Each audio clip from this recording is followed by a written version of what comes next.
Hello, I'm Nick Park from Evangelical Alliance Ireland, and this is our weekly message. It might be Friday, but Sunday's coming. And this week I want to promote an event that's taking place in a couple of weeks' time.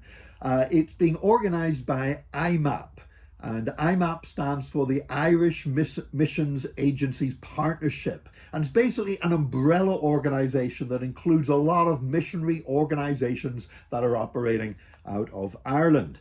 And at Evangelical Alliance Ireland, we're delighted to be in a relationship and a friendship with iMAP.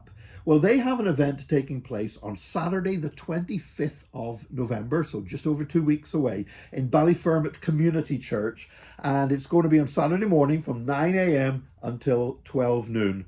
And it's a church resource event. And the idea is that it's equipping churches and individuals to be able to reach people of different cultures with the gospel more effectively. And of course, that can be two ways. You know, you can reach people of other cultures by going to where those cultures are, going on missions trips, either sending long-term missionaries or taking short-term missions trips or whatever. It might even be witnessing to people of other cultures, even when you go on holiday somewhere. But also increasingly now, this whole subject covers people who are coming to Ireland, because we have people coming to Ireland from so many different cultures.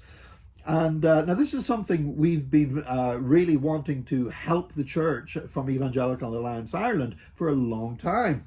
Back in 2015, when we produced the first book that I wrote for EAI was The Ministry to Migrants and Asylum Seekers, and it was all about welcoming people from other cultures, being a pastor of a local church that basically doubled in size in a short period of time by reaching out to people from different cultures. And by the way, that book is still available on our website, evangelical.ie.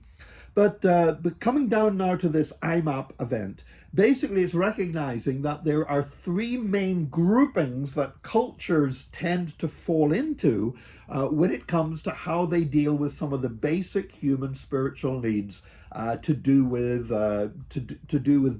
sin, to do with salvation, to do with forgiveness and redemption and everything else.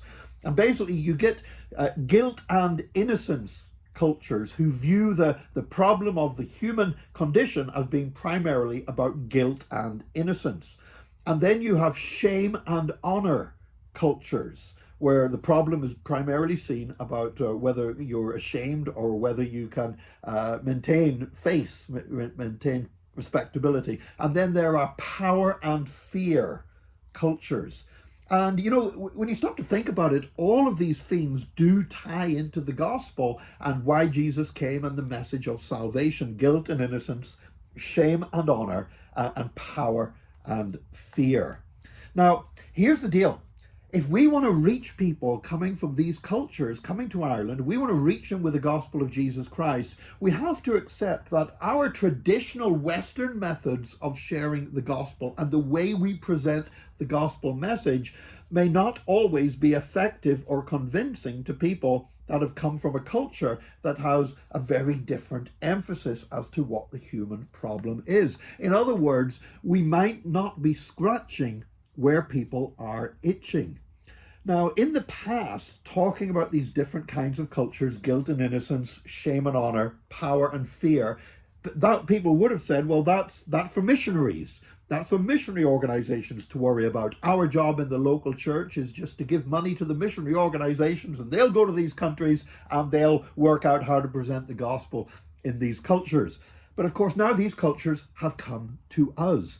And if we, in an increasingly multicultural society, if we want to share the gospel effectively with friends and neighbors and those around us, then it is going to be falling on all of us to have a little bit more understanding on this subject.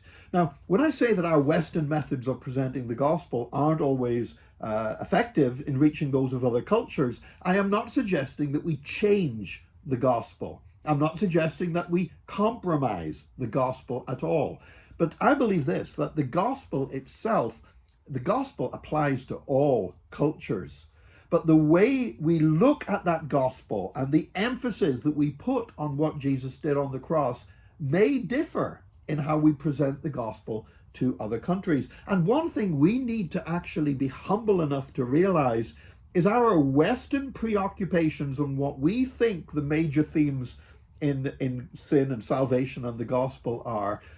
You know what?